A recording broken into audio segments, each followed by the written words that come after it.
7 मार्च 1679 को छापोली के ठाकुर सुजान सिंह जी शेखावत अपनी नवविवाहिता पत्नी के साथ वापस छापोली की दिशा में बढ़ रहे हैं। 22 वर्षीय तेजोमय चेहरे से युक्त दुल्हे वाली बारात, जिसमें 80-90 सजीले ऊंट घोड़ों पर सवार बाराती। गांव मात्र 5-6 कोस ही रह गया है। सायंकाल गौधूली की बेला है। गाय चराने वाले ग्वाले अपनी गायों को वापस ले जाते समय रुंधे कंठ से गुहार लगाते हैं। झिरमिर झिरमिर मेघा बरसे, मौर्या छतरी ताणी रही, कुलमम है तो जान सुजाना, फौज देवरा आई रहे। सुजान सिंह के कान खड़े हो गए। राजपूत का किसने आह्वान किया है? किसकी फौज और किस देवरे पर आई है? तभी डोली के साथ चल रहे बुजुर्ग घुड़सवार ने ग्वालों को डपट कर दूर भगाया। भागो यहाँ से, हल्ला मत करो, यहाँ जाओ यहाँ से, और उनकी ओर लपका। ग्वाले दूर तो जाने लगे, पर उनका रुहासा स्वर नहीं रुका। झिरमिर झिरमिर मेवा बरसे, मोरान छतरी छाई रहे, जाग सके तो जाग सुजाना, फौज देवरा आई रहे। लेकिन अब सुजान सिंह को कहाँ चैन पड़ना था। डोली से नीचे उतर पड़े और आवाज लगाकर ग्वालों को बुलाया तो बच्चों के साथ कुछ गूजर और अहीर भी साथ आ गए और पूछने पर बताया कि खंडेले के मोहन जी का मंदिर तोड़ने के लिए बादशाह औरंगजेब की फौज आई है। उन्होंने 100-150 गायें भी पकड़ ली हैं और उनकी भी मंदिर तोड़ने के बाद हत्या करेंगे। राजा बहादुर सिंह ने आम जनता को खंडेला छोड़ने की मुनादी करवा दी और खुद सेना सहित कोट सकराय के गिरी दुर्ग में चले गए हैं। बारात के साथ आए बुजुर्ग ने सुजान सिंह से कहा, हुकुम, आपके तो अभी कॉकन डोरे भी नहीं खुले हैं, आप इनकी मत सुनो, इस झंझट में मत उलझो, घर चलो पहले। सुजान सिंह गरज उठे, कंकन डोरडे अब श्री मोहन जी के ही श्री चरणों में खुलेंगे बाबा। सुजान सिंह के जीते जी किसी तुर्क की छाया भी मंदिर पर नहीं पड़ सकती। अरे बाबा, भूमि निर्बीज नहीं हुई अभी। धरती माता की पवित्र ऊपर गोद से हमारा क्षत्रियत्व कभी भी निःशेष नहीं हो सकता।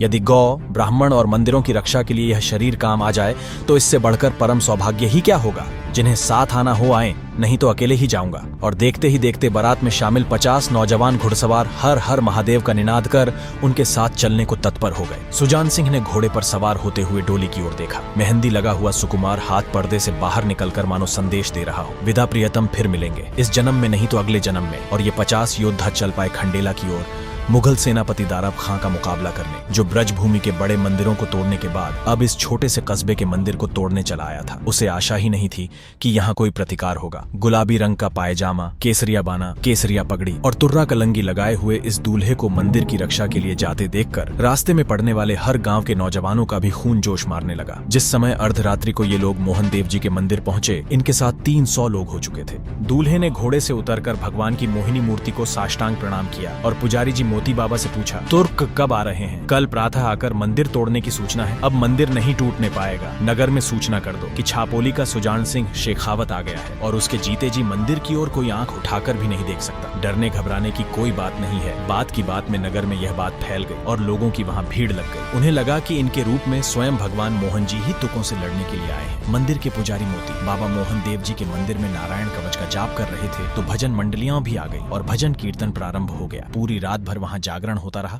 और प्रातः काल होते होते सुजान सिंह ने दूर आकाश में उड़ती धूल देखी तो समझ गए म्लेच्छ सेना आ पहुंची है। उन्होंने अपने साथियों को संबोधित किया, मेरे शूरवीर शेखावतों, हम सूर्यवंशी भगवान श्री राम के वंशज आज इस म्लेच्छ सेना से लड़ते हुए मोक्ष के मार्ग पर बढ़ेंगे। भगवान श्री राम और लक्ष्मण ने जैसे खर दूषण सहित 14,000 राक्षसों को अकेले ही मार गिराया था, वैसे ही हमें इन म्लेच्छों को मारना है। आखिर हमारी रगों में भी तो उन्हीं का खून दौड़ रहा है।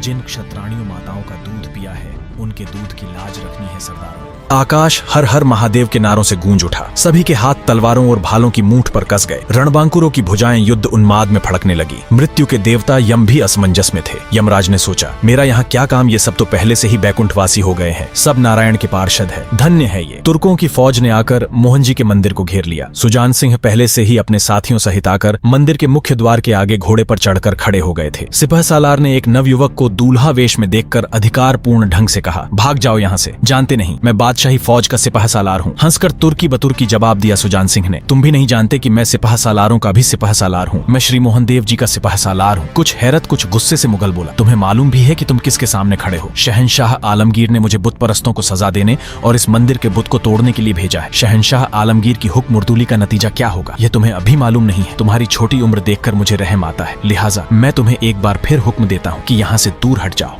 इसके बाद तो अल्लाहो अकबर और हर हर महादेव के नारों से आसमान गूंजने लगा। खटखट तेगा बोल रहा था, बोली छपक छपक तलवार, रजपूती शूरों के हाथों होने लगा म्लेच्छ संहार। पल भर में सुजान के हाथों गए जहन्नुम 32 पठान। बड़बोला सरदार मुगल का पीछे छुपा बचाकर जान, लेकिन युद्ध समान था। कहाँ कई हजार, कहाँ महज 300 राजपूत। सभी 300 शेखावत सरदार हजारों म्लेच्छों को मारकर मोक्ष की राह पर चले गए थे, पर ठाकुर सुजान सिंह की तलवार अभी भी मुगलों पर खैर बरपा रही थी। मंदिर तोड़ने आए मुगल खुद की जान बचाने के रास्ते तलाशते दिखे। ग्रामीणों ने ऐसा दृश्य कभी न देखा न सुना। एक अकेला घुड़सवार और सैकड़ों की फौज। सुजान सिंह की तलवार की गति इतनी तेज थी कि आंखों से तलवार दिखाई ही न दे। देखते ही देखते इस युद्ध ने भीषण रूप ले लिया। धरती पूरी तरह रक्त से लाल हो चुकी थी। जो भी मां भारती के वीर सपूतों के सामने आया, उसे तलवारों, बरछों, भालों व कटारों से बींध दिया गया। युद्ध में दाराब खान का सामना ठाकुर से हुआ। ठाकुर सुजान सिंह ने हर हर महादेव की ललकार के साथ अपनी तलवार को हवा में उठाया और एक ही झटके में दाराब खान का सर धड़ से अलग कर दिया। यह देख बचे हुए कुछ मुगल सैनिक भाग खड़े हुए और इस समय तक धीरे धीरे सब राजपूत सैनिक युद्ध में वीर गति पा चुके थे। लेकिन मुगल सेना में अब भी 100 के लगभग सैनिक बचे थे और राजपूत सेना में केवल घोड़े पर सवार अकेला वीर ठाकुर सुजान सिंह,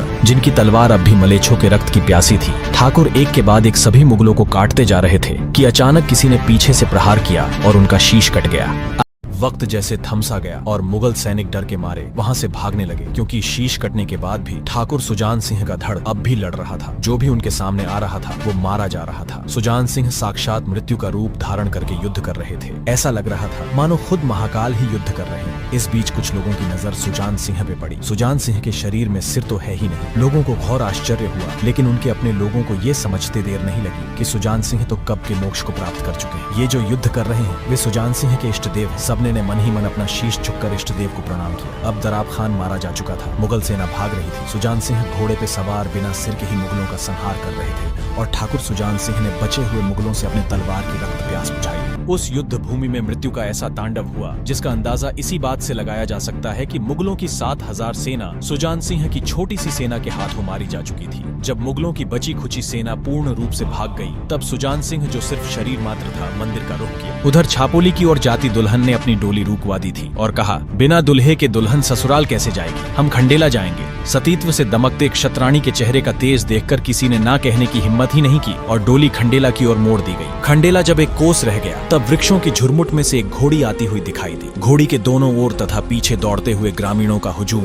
दुल्हन ने उन्हें ध्यान से देखा। क्षण भर में उसके मुखमंडल पर एक अद्भुत भाव भंगिमा छा गई और वह सबके सामने रथ से कूदकर मार्ग के बीच में जा खड़ी हुई। हे नाथ, आप कितने भोले हो। कोई अपना सिर भी इस प्रकार रणभूमि में भूल कर आता है? यह कहते हुए उसने आगे बढ़कर अपने मेहंदी लगे हाथ से कबंध ले जाती हुई घोड़ी की लगाम पकड़ ली और आज उसी स्थान पर खंडेला से उत्तर में भग्नावस्था में छतरी खड़ी हुई है, जिसकी देवली पर सती और झुंझार की 2 मूर्तियां अंकित हैं। वह उधर से आते जाते पथिकों को आज भी अपनी मूक वाणी में यह कहानी सुनाती है और न मालूम भविष्य में भी कब तक सुनाती रहेगी। मासीर आलमगिरी पृष्ठ 107 पर लिखा है कि ऐसे 300 योद्धा थे जो सभी के सभी मर गए, पर उन्होंने पीठ नहीं दिखाई। हमारे इतिहासकार ये वीर गाथा सुनाए न सुनाए, आप और हम तो सुनते सुनाते रहेंगे।